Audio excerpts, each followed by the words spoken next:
नमस्कार मंडळी, आई कुठे काय करते या मालिकेच्या आजच्या भागात आज आपण बघणार आहोत. संजना ही अनिरुद्धला कांचन आणि अप्पा या दोघांबद्दल भडकवत असते. अनिरुद्धला ती म्हणत असते की काय रे अनिरुद्ध, तू तर यांच्यासाठी तुझ्या डोळ्यात पाणी काढत होतास ना, आणि बघितलं ना तू मुलगा म्हणवतोस ना त्यांना, काहीच वाटलं नाही का मुलावर केस टाकताना? मी तर म्हणते की इथून जे गेले होते ना तेच बरं होतं. ही अरुंधती ना एक नंबरची मूर्ख बाई आहे. कशाला त्यांना परत घेऊन आली काय माहिती. आता फुकटचा डोक्याला ताप करून ठेवलाय, काय तर म्हणे मुलावर केस करताय. आता बघ अनिरुद्ध, जरा आता तरी डोळे उघड. या वयात त्यांना काय काय सुचतंय बघ एकदा. अनिरुद्ध म्हणतो की संजना, मला नाही वाटत की हे आप्पांचं डोकं आहे. मला असं वाटतंय की अरुंधती ते त्यांना भरवलंय आणि त्यामुळे ते असं वागताय. नाहीतर आप्पा माझ्यासोबत असं कधीच करणार नाही. आप्पा माझ्यावर कधी केस करूच शकणार नाही. संजना म्हणते की जाऊ दे रे अनिरुद्ध, एक वेळ आप्पांचं सोड, परंतु आईंनी सुद्धा हे ऐकलं, आईंनी सुद्धा हे केलं. मला तर विश्वासच बसत नाहीये.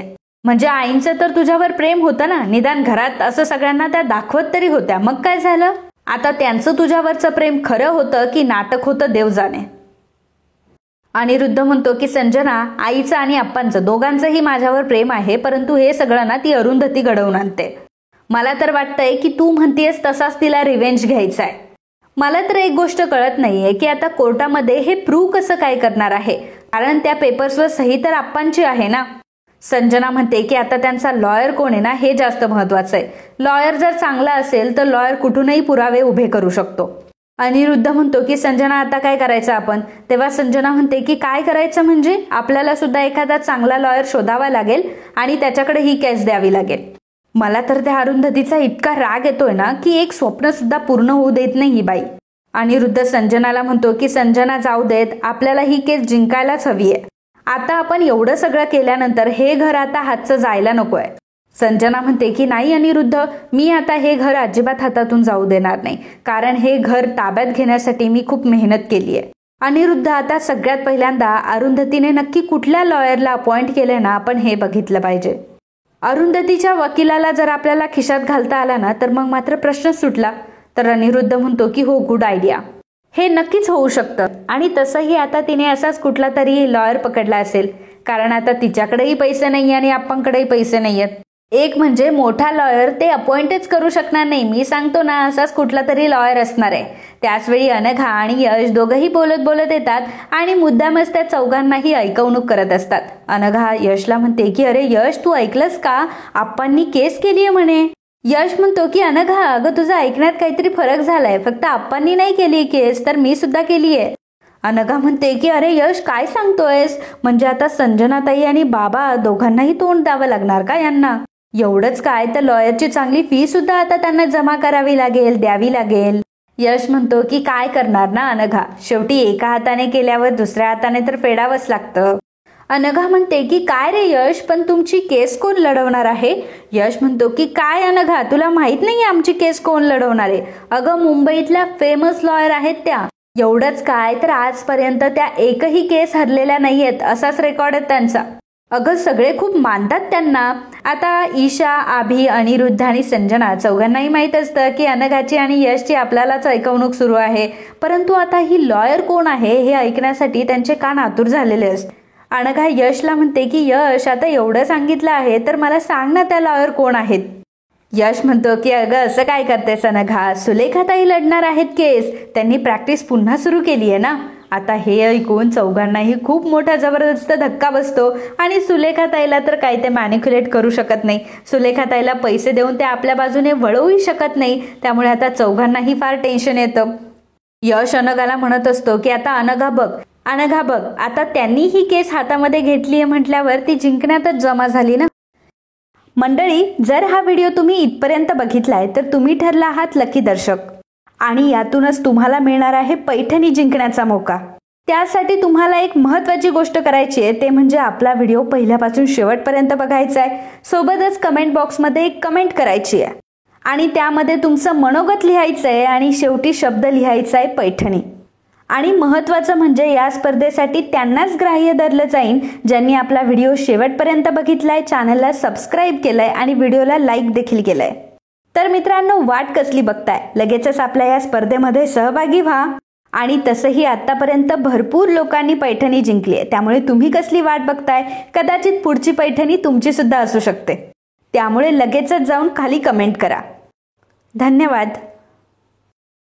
इकडे आप्पा हे खिडकीमध्ये उभे असतात. समोर समृद्धीकडे डोळे भरून बघत असतात. त्याच वेळी तिथे अरुंधती येते. तर आप्पा अरुंधतीला म्हणतात, अरुंधती अगं, आपल्याकडे असं म्हणतात की शहाण्या माणसाने कोर्टाची पायरी चढू नये, परंतु काय करणार, माझ्या मुलानेच मला ते दिवस दाखवले आणि कोर्टाची पायरी चढायला भाग पाडलं. अरुंधती म्हणते की काय करणार ना आप्पा, शेवटी आपला सुद्धा नाईलाज आहे. आतापर्यंत ह्या सगळ्या गोष्टी आपण फक्त बाहेरूनच ऐकल्या होत्या. ह्या गोष्टी कधी घरात घडतील असं मला स्वप्नातही कधी वाटलं नव्हतं. आप्पा अरुंधतीला म्हणतात की अरुंधती, अनिरुद्धने खूप मोठी चूक केली आहे, ही गोष्ट मलाही मान्य आहे. त्याला धडा शिकवायला हवा हेही मला समजतंय. पण मला सांग की या गोष्टीसाठी त्याला कोर्टात खेचणं किती योग्य आहे? अरुंधती म्हणते की अहो आप्पा, मग आपल्याला न्याय कसा मिळणार? मला सांगा की गुंडगिरी करून, धमक्या देऊन, त्यासारखं वागून आपल्याला पुन्हा घर परत मिळवायचंय का? आप्पा म्हणतात की काय अरुंधती, अगं आपल्याला हे कधी करा. अरुंधती आप्पांना म्हणते की अहो आप्पा, तेच तर म्हणते मी तुम्हाला, आपल्याला कधी ही गोष्ट जमूच शकत नाही, कारण त्यांच्यामध्ये आणि आपल्यामध्ये जमीन आसमानाचा फरक आहे. अहो आप्पा, आपल्यासारख्या माणसांसाठी तर न्याय व्यवस्था तयार झाली आहे ना. आप्पा, तुम्ही अजिबात काळजी करू नका. आणि हे बघा, तुम्ही हा मनातून विषय काढून टाका की आपण कोर्टाची पायरी चढलोय. आपण चांगल्या गोष्टीसाठी कोर्टाची पायरी चढलोय, त्यामुळे मनातून हा विचार आधी काढून टाका बरं. आणि तसंही आता आपल्याकडे फक्त एवढा एकच मार्ग उरलाय. तर आप्पा अरुंधतीला म्हणतात की हो अरुंधती, तू जे काही म्हणते ते पटतंय मला, परंतु अगं एकदा की कोर्ट कचेऱ्या सुरू झाल्या ना, मग ते वर्षानुवर्ष चालतं. अरुंधती म्हणते की आप्पा, आता आपण निर्णय घेतलाय ना, आता जितकी वर्ष लागायची, जितका टाइम लागायचा तितका लागू द्यात, परंतु आता मागे हटायचं नाही. बसा बरं तुम्ही आता इथे, मी चहा आणते तुमच्यासाठी, आईंना सुद्धा आणते, कारण आईंनाही प्यायचं असेल. आप्पा म्हणतात की नको अगं, कांचन घरातच नाहीये. अरुंधती म्हणते की काय, कुठे गेल्या आई? तेव्हा आप्पा म्हणतात की अगं काही नाही, मी ना तिला जरा भजनी मंडळात पाठवलंय. अरुंधती म्हणते की अहो, परंतु त्यांची बाहेर पडण्याची इच्छा नव्हती, मग तुम्ही कशाला जबरदस्ती केली? आप्पा म्हणतात की अगं मग मला सांग की काय करणार होतो मी? सारखी खिडकीतून समृद्धीकडे बघत असते तिला या सगळ्या गोष्टींचा खूप त्रास होतोय. आता मला ही गोष्ट समजते, मग आता स्वतःचं मन रमवण्यासाठी तिने बाहेर पडायला नको का? अरुंधती म्हणते की हो, त्यांना थोडासा वेळ लागेल, परंतु हळूहळू होतील सगळ्या गोष्टी नीट. आप्पा म्हणतात की नाही अगं, बरं झालं मी तिला भजनी मंडळात पाठवलं. आता जर ती घरामध्ये असती ना, सारखी समृद्धीचा आणि अनिरुद्धचा विचार करत बसली असती. शेवटी अगं आई आहे ती, तिला तर वाईट वाटणारच ना. पण जर 4 बायकांसोबत गेली तर वेगळ्या 4 गप्पा होतील आणि तिचंही मन रमेल. अरुंधती म्हणते की हो ना आप्पा, शेवटी त्यांना झालेला त्रास, त्यांना होणारा त्रास मला समजू शकतो. त्यांचा जसा मुलगा या सगळ्या गोष्टीमध्ये सामील आहे, तशी माझी 2 मुलं या सगळ्यात सामील आहे. आप्पा म्हणतात की जाऊ दे आता, जे आहे त्या गोष्टीला आपल्याला तोंड तर द्यावंच लागणार आहे. बरं अरुंधती, मला तुझ्याशी महत्वाचं बोलायचं होतं. अरुंधती म्हणते की बरं ठीक आहे आप्पा, मी चहा घेऊन येते, मग आपण बोलूयात. तर आप्पा म्हणतात की नाही थांब, अगं महत्वाचं आहे, नंतर जर कोणी आलं तर पुन्हा आपल्याला बोलता येणार नाही. ये आणि बस बरं इथे. मग अरुंधती आप्पांजवळ बसते. आप्पा अरुंधतीला म्हणतात की अगं अरुंधती, सुलेखाताई जरी फीस घेणार नसल्या तरी बाकीच्या गोष्टींसाठी आपल्याला पैसे तर हवेच आहेत ना. हे बघ, मी माझ्या पेन्शनमधून काही पैसे बाजूला ठेवून त्याची FD केली आहे. उद्या एक काम करूया, आपण त्या FD मोडूयात, त्याचे पैसे मी तुला देतो. म्हणजे कसं, आपलं कुठे काही अडायला नको ना. अरुंधती म्हणते की अहो आप्पा, तुम्ही पैशांचा विचार कशाला करताय, मी आहे ना. आप्पा अरुंधतीला म्हणतात की अगं अरुंधती, असं काय करते, सगळ्या जबाबदाऱ्या तूच काय घेतेयस? आता आम्हाला सांभाळण्याची जबाबदारी ही तूच घेणार, कोर्टाची कामंही तूच करणार. अगं निदान आर्थिक बाजू तरी मला सांभाळू देत. अरुंधती आप्पांना म्हणते की आप्पा, तुमचा माझ्यावर विश्वास नाहीये का? हे सगळं मी करू शकते असं तुम्हाला वाटत नाही का? आप्पा म्हणतात की अगं अरुंधती काय बोलते, माझा तर तुझ्यावर पूर्ण विश्वास आहे. अरुंधती म्हणते की झालं तर मग आप्पा, तुम्ही आता निश्चिंत राहा बरं, मी आणि यश आम्ही सगळं सांभाळून घेऊ. तुमच्यासाठी मी चहा घेऊन येते, असं म्हणून अरुंधती किचनमध्ये जाते. इकडे कांचन ही घरी येत असते, म्हणजे अरुंधतीच्या घरी येत असते. त्याचाच फायदा घेऊन आता संजना आणि अनिरुद्ध दोघंही आता कांचन जवळ येतात. कांचनला अनिरुद्ध म्हणत असतो की अगं आई, माझं ऐकून तरी घे. मग कांचन अनिरुद्धला म्हणत असते की आता काय ऐकायचंय रे?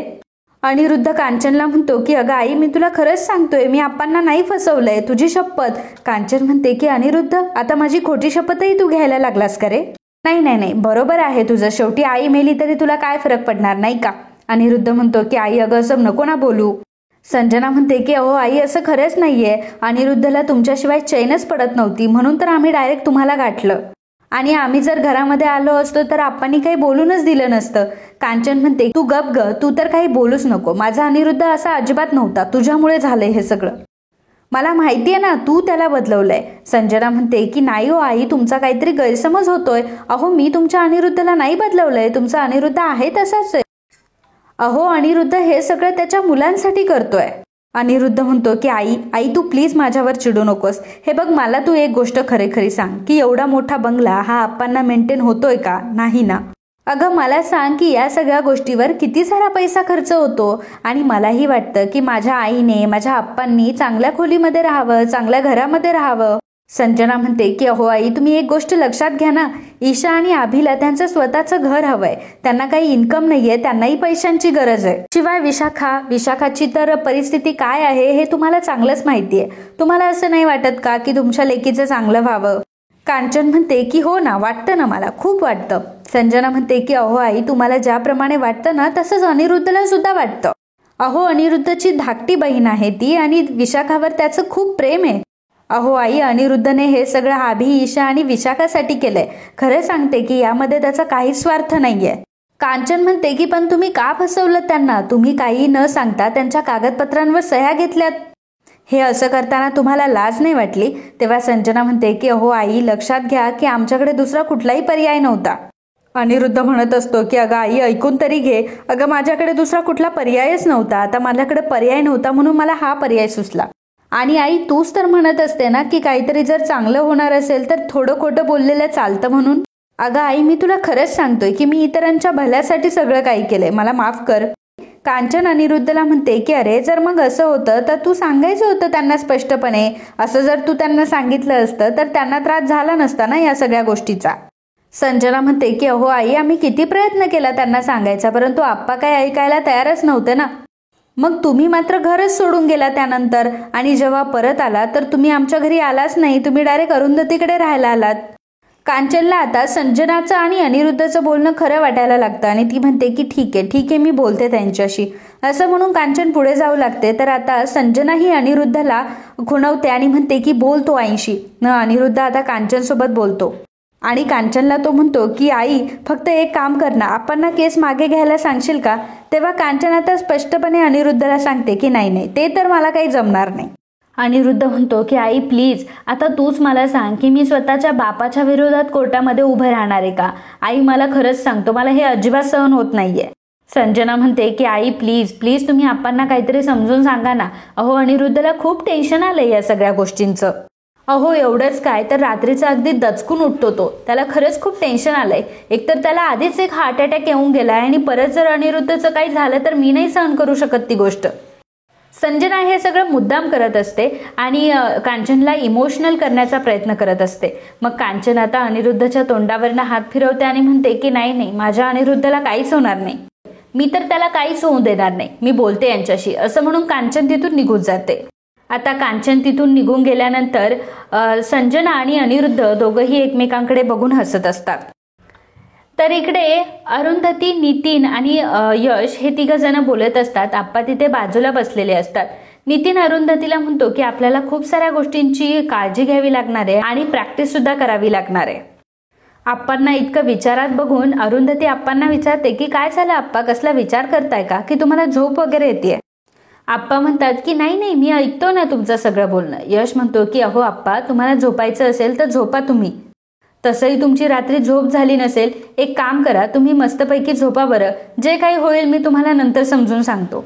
आप्पा म्हणतात की नाही रे यश मी जागा आहे. अरुंधती म्हणते की आप्पा ऐका, खूप विचार करून तुमचं मन थकलंय, तुम्ही एक काम करा जरा आतमध्ये जाऊन पडा. तर आप्पा म्हणतात की ठीक आहे. मग आता आप्पा त्यांच्या खोलीमध्ये निघून जातात.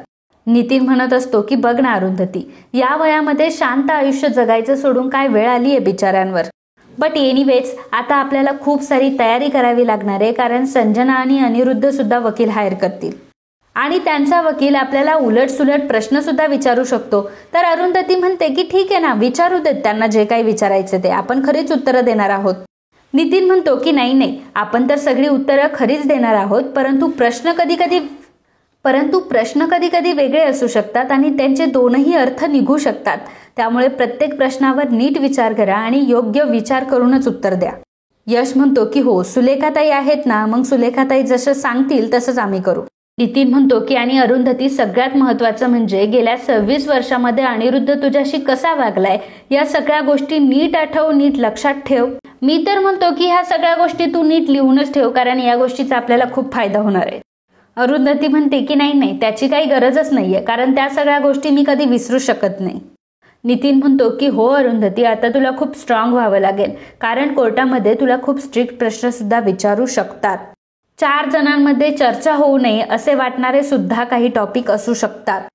आणि हे बघ, काही झालं तरी हार मानू नकोस. यश म्हणतो की हो आई, तुला हार मानायची काही गरज नाहीये, काही झालं तरी आम्ही तुझ्या सोबत असणार आहे. मला एक गोष्ट माहिती आहे की सगळ्यात जास्त चिखलफेक ही तुझ्यावरच होणार आहे. अरुंधती म्हणते की हो, मला याची कल्पना तर आहेच आणि माझ्या मनाची तशी तयारी सुद्धा झाली आहे. आता काही झालं तरी मी मागे हटणार नाही. मला फक्त आई अप्पांना त्यांचं घर मिळवून द्यायचंय, तसं मी वचनच दिलंय त्यांना. त्यावेळी नितीनला एक कॉल येतो. आता नितीन म्हणत असतो की काय आणि कधी. नितीन जरा टेन्शनमध्ये असतो. नितीनने फोन ठेवलेला असतो. तेव्हा अरुंधती नितीनला विचारते की काय झालं. मग नितीन सांगू लागतो की अगं, आश्रमातल्या एका बाईने सुसाईड अटेम्प्ट केलाय, त्यामुळे मावशीला इमिजिएटली सांगलीला जावं लागतंय.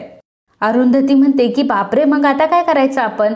मग यश म्हणू लागतो की आता जर सुलेखाताई जर सांगलीला गेल्या तर मग आपण काय करणार, मग आपली केस कोण लढणार. ते म्हणतो की काही नाही, मावशींनी मला 2 वकिलांचे रेफरन्स दिलेत, आपली केस ते लढतील आता. यश म्हणतो की अहो, परंतु सुलेखाताईंना आपल्या सगळ्या केसची पूर्व माहिती होती, त्यांना आपली केस काय आहे हे सगळं माहिती आहे. आता नवीन लॉयर आहे म्हटल्यावर आपल्याला सगळ्या गोष्टी त्याला पुन्हा सांगाव्या लागणार आहे. तेव्हा नितीन म्हणतो की काळजी करू नको, मावशींनी त्यांना सगळं काही सांगितलं असेल आणि मला माहिती आहे मावशी बरोबर गाईड पण करणार त्यांना. मला एकदा त्यांना भेटून तर येऊ दे, म्हणजे मला सगळं काही कळेल. आता सुलेखाताई आपली केस लढवणार नाही म्हणून अरुंधती आणि यश मात्र टेन्शनमध्ये येतात. नितीन आणि यश दोघंही आता सुलेखाताईंनी ज्या वकिलाचं नाव सुचवलेलं असतं त्या वकिलांकडे गेलेले असतात आणि त्या वकिलाला ते सांगतात की सुलेखाताईंनी आम्हाला पाठवलंय. तर ते वकील म्हणतात की हो, मला त्यांनी सांगितलंय तुमच्या केसबद्दल, या बसा. तर ते वकील त्यांच्या कामामध्ये असतात. नितीन आणि यश दोघंही त्यांच्या समोर बसलेले असतात, तरी ते त्यांच्याशी बोलत नसतात. ते बघून नितीन आणि यश एकमेकांकडे बघतात. मग पुढे यश म्हणतो, मी आणि माझ्या आजोबांनी माझ्या वडिलांवर केस केली आहे. मग वकील म्हणतात की प्रॉपर्टी संदर्भात आहे ना काहीतरी. मला तसं बोलल्यात सुलेखाताई, आणि तसंही आमच्याकडे यापेक्षाही मोठमोठ्या केस येतच असतात. यश म्हणतो की हो, तुमच्याकडे येत असतील केस, परंतु आम्ही मात्र आमच्या घराशी इमोशनल अटॅच आहोत. अहो, आमच्या 4 पिढ्या राहिल्यात तिथे. तर वकील म्हणतात, तुम्हाला खरं सांगू का, अहो हे इमोशनचा खेळ इथे नाही चालत हो कोर्टात. हे कोर्ट आहे, कोर्टला इमोशन्स कळत नाही. कोर्टामध्ये पुरावे लागतात सगळ्या गोष्टीसाठी आणि जे खरं आहे त्याचं प्रमाण मानलं जातं.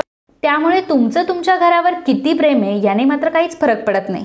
यश म्हणतो की अहो, पण आम्हाला तर फरक पडतो ना. माझे आजी आजोबा घर जाणार म्हणूनच किती खचलेत, आणि आता काही झालं तरी आम्हाला हे घर मिळवायचंय, मिळेल ना आम्हाला. वकील म्हणतात की हे बघा, मी तुम्हाला असं काही कमिटमेंट तर नाही करू शकत, परंतु आपण प्रयत्न तर करूया. किती जर काही झालं तरी शेवटी आपल्या हातात काय आहे. नितीन म्हणतो की हो, परंतु ही केस फसवणुकीची आहे, म्हणजे फसवून यांच्या आजोबांच्या सह्या घेतल्या गेल्यात. वकील म्हणतात की ठीक आहे, तुम्ही एक काम करा, तुम्ही या सगळ्या गोष्टी तुम्ही ज्या काही बोलताय त्या मला लिखित स्वरूपात आणून द्या, मग मी त्या सगळ्या वाचतो आणि त्यावर काहीतरी निर्णय घेतो. कसं आहे ना, माझ्याकडे मोठमोठ्या केसेस ह्या पेंडिंग आहेत आणि त्यामुळे त्याची फीस पण मला जास्त मिळते आणि कदाचित मला तुमच्या केससाठी जास्त वेळही लागू शकतो. मी समजते ना, म्हणजे मी तुम्हाला काय म्हणतोय ते. सरळ सरळ पैसे मागण्याचं काम करत असतो, परंतु वेगळ्या पद्धतीने मागत असतो. तर नितीन त्यांना म्हणतो की अहो, तुम्हाला आमची केस लढायची आहे की नाही, म्हणजे तुम्हाला जर आमची केस लढायची नसेल तर तुम्ही स्पष्टपणे तसं सांगा, म्हणजे मला सुलेखाताईंना सगळं सांगता येईल. वकील म्हणतात की अहो, काय बोलताय तुम्ही, आम्हाला जमणार नाही, असं कसं होईल. आणि सुलेखाताई शेवटी आमच्या सिनियर आहेत, त्यांच्यासाठी आम्हाला हे करावंच लागेल. नितीन म्हणतो की नाही हो, परंतु असं कसं जमणार, तुमच्याकडे आता वेळच नाही म्हटल्यावर काय करणार आपण तरी. वकील म्हणतो की नाही, घेतो ना मी तुमची केस, परंतु काय ना, मला थोडा वेळ लागेल, कारण आम्हालाही आमच्या पोटपाण्याचा विचार करायला लागतो. मग यश वकिलांना म्हणतो की बरं ठीक आहे, येतो आम्ही. तर वकील म्हणतात की ठीक आहे या, परंतु येताना लिखित स्वरूपात सगळं काही घेऊन या. यश म्हणतो की हो. मग यश आणि नितीन दोघंही तिथून निघतात. इकडे विशाखा आलेली असते आणि आप्पांना आणि कांचनना ती बोलत असते. विशाखा आप्पांना म्हणत असते की अहो आप्पा, काय करताय तुम्ही सरळ दादावर केस टाकताय. अगं आई, तुला सुद्धा यामध्ये काही गैर वाटत नाहीये का? आणि तुझं तर दादावर खूप प्रेम होतं ना, मग आता कुठे गेलं तुझं दादावरचं प्रेम? कांचन विशाखाला म्हणते की अगं विशाखा, तुला कळतंय का, तो आपलं घर तोडायला निघालाय अगं. विशाखा म्हणते की मग काय चुकलं त्याच्यामध्ये, आणि तसंही किती जुनं झालंय ते घर आणि मेंटेन करणं किती अवघड आहे ते. आता मला सांग की ते विकून जर सगळ्यांना मोठी जागा मिळणार असेल तर काय हरकत आहे त्यामध्ये? आप्पा म्हणतात की अगं पण आम्हाला नकोय ना मोठी जागा, मग आमच्यावर कसली ही जबरदस्ती. विशाखा म्हणते की आप्पा, हेच तर चुकतंय तुमचं. अहो तुम्ही तर फक्त स्वतःचा विचार करताय, परंतु दादा मात्र आमच्या सगळ्यांचा विचार करतोय. खरं तर आम्हाला सगळ्यांना त्या जागेवर टॉवर हवाय, फक्त तुम्हाला एकट्याला नकोय. आप्पा म्हणतात की विशाखा, तू चुकते हा, मला तिथे टॉवर नकोय, तुझ्या आईला तिथे टॉवर नकोय, यश, आरोही, अनघा, अरुंधती, कोणालाच तिथे टॉवर नकोय, आणि आम्ही आहोत तिथे सुखी आहोत. तर विशाखा म्हणते की परंतु आप्पा, अहो मी सुखी नाहीये ना. अहो माझ्या मुलीसाठी पैसे हवेत मला, तिचं शिक्षण आहे पुढे मला, आणि तसंही आबी आणि ईशा सुद्धा अजून सेटल झालेले नाहीयेत, त्यांना सुद्धा पैशांची गरज आहे. अहो आप्पा, तुम्ही या सगळ्या गोष्टींचा तरी विचार करायला हवाय. आप्पा म्हणतात की अगं विशाखा, तुम्ही सगळेजण आता तरुण आहात आणि तुम्हाला कशाला हवाय ग हा पैसा? त्यापेक्षा तुम्ही तुमच्या हाताने कष्ट करा, कष्टाने कमवा आणि कष्टाने खा, तुमच्या कुटुंबाला वापरा. आणि चला, ही परिस्थिती तुम्ही तशीच मारून नेली, परंतु पुढे काय? पुढे जर अशी परिस्थिती आली तर काय करणार मग तुम्ही? राहतं घर परत विकणार? त्यापेक्षा त्यावर चांगला उपाय हाच असेल की तुम्ही कष्ट करायला शिका. विशाखा म्हणते की आप्पा, मला कळतंय ना, त्या अरुंधतीने तुम्हाला ना चांगलंच पडवून ठेवलंय. अहो तिला कळायला पाहिजे की या वयामध्ये तिने तुम्हाला कोर्टाची पायरी चढायला लावली. अहो आप्पा, मी तुम्हाला सांगते की तुम्ही या सगळ्या फंद्यामध्ये पडू नका. तुम्ही एक काम करा, केस मागे घ्या आणि या सगळ्यातून बाजूला व्हा. कांचन विशाखाला म्हणते की अगं विशाखा, तुला अनिरुद्धचं काहीच वाईट वाटत नाही, तुला त्याचं काहीच चुकीचं वाटत नाही. अगं डोळ्यावर पट्टी वगैरे बांधली आहेस की काय तू? विशाखा म्हणते की कुठं चुकलाय ग दादा, आणि तसंही तो काय चुकीचं करतोय ग? विशाखा आपल्या विरोधात बोलतीये, त्यामुळे आप्पा आणि कांचन दोघांनाही मोठा धक्का बसतो. तर मित्रांनो, आजचा हा भाग इथेच संपतो. पुढील भागात आपल्याला बघायला मिळणार आहे. आप्पा विशाखाला समजून सांगत असतात की अगं विशाखा, अनिरुद्धनेच माझ्यावर ही वेळ आणली आहे, आता आमची भेट डायरेक्ट कोर्टामध्येच होईल. मग विशाखा आप्पांना धमकी देते. आप्पांना ती म्हणते की आप्पा, जर तुम्ही असंच चालू ठेवलं ना आणि तुम्ही तुमचे हे नाटकं बंद केले नाही ना, तर मी विसरून जाईल की आपल्यामध्ये काही संबंध आहे आणि तुमच्या आणि माझ्यामधले सगळे संबंध मी तोडून टाकेल. हे ऐकून कांचन आणि आप्पांना मोठा धक्का बसतो. तर इकडे अनिरुद्ध हा अरुंधतीला समजवायला आलेला असतो. अनिरुद्ध अरुंधतीला म्हणत असतो की अगं अरुंधती, अगं तू जरा नीट विचार कर या केसचा, तुझ्या चारित्र्यावर शिंतोडे उडवले जातील अगं.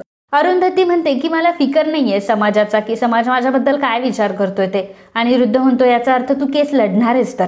अरुंधती म्हणते की हो, आम्ही केस लढणार आहोत आणि आम्ही आता मागे हटणार नाही. मग आता जे काही बोलायचं आहे ते आपण कोर्टातच बोलूयात, असं अरुंधतीने अनिरुद्धला स्पष्टपणे सांगितलेलं असतं. त्यामुळे अनिरुद्ध आता थोडा घाबरतो आणि अरुंधती आता पेटून उठलीये, ती काय कोणाचं ऐकत नाही, ही गोष्ट अनिरुद्धला आता कळून चुकलेली असते. तर मित्रांनो, आजच्या या भागाबद्दल तुम्हाला काय वाटतं, तुमचं काय मत आहे हे आम्हाला नक्कीच कळवा. And if you like my video, please do subscribe, share and comment. Thank you.